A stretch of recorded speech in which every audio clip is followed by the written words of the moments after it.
Joining me now, I have political analyst and author of the Great American Political Trivia Challenge, Rich Rubino. Rich, good morning to you. Good morning. Hillary Clinton's name appears more than 700 times in the Epstein files. However, the vast majority of those mentions were news articles about her 2016 campaign that were shared with Epstein. Do you think that her questioning today will mainly be answering for her husband and his relationship with Jeffrey Epstein? Yes, I think that is true. It's fair, as you say, there are about 700 mentions, and many of those are simply news articles, a lot of them about the 2016 presidential campaign. So I think the question that many Democrats have on the committee is why lump in both Bill Clinton and Hillary Clinton. If you listen when they had the deposit, when they refused the deposition and they were voted to go into contempt, and the Democrats voted for contempt. There were actually 9 Democrats that voted to hold Bill Clinton in contempt, only 3 Democrats that voted to hold Hillary Clinton in contempt. So I think that the question is going to be, why is Hillary involved in this, and why are they asking questions for her as opposed to just doing it with Bill Clinton? And why do you think that they finally agreed to testify publicly after months of resisting subpoenas and threats of contempt? What's that strategy, and what's that change of tune for them?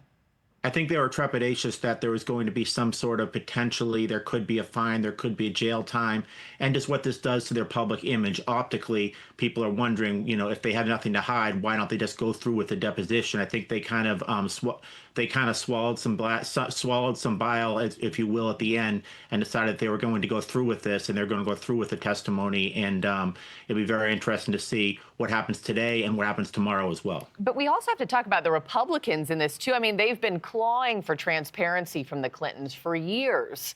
And then you have, the Clintons saying, OK, let's do it. Cameras on, doors open. Yeah.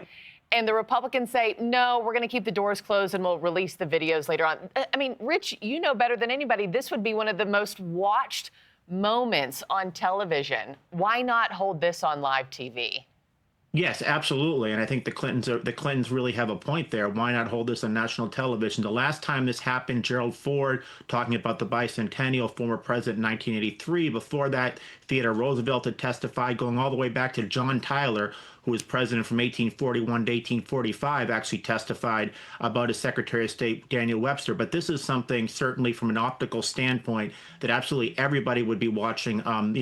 Bill Clinton has certainly testified before, going back to 1998 when he testified in the Paul Jones deposition. But obviously the Clintons are very good, and they have a lot of political dexterity, perhaps. And this is just pure speculation here. Perhaps the Republicans did not want them to display their political dexterity and potentially have potential one-upsmanship on them in terms of this going going out live. But the transcripts will be out, and you will eventually see some of this.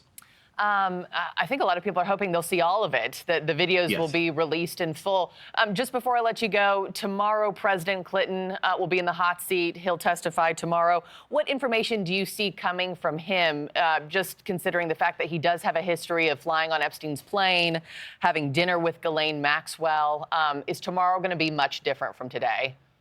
I think what he's basically going to say is that he had a friendship with Jeffrey Epstein, that basically he used Jeffrey Epstein's airplane for his foundation, and they took trips to Africa with celebrities. But then after, basically, that he cut off his friendship with Jeffrey Epstein and really never talked to Jeffrey Epstein.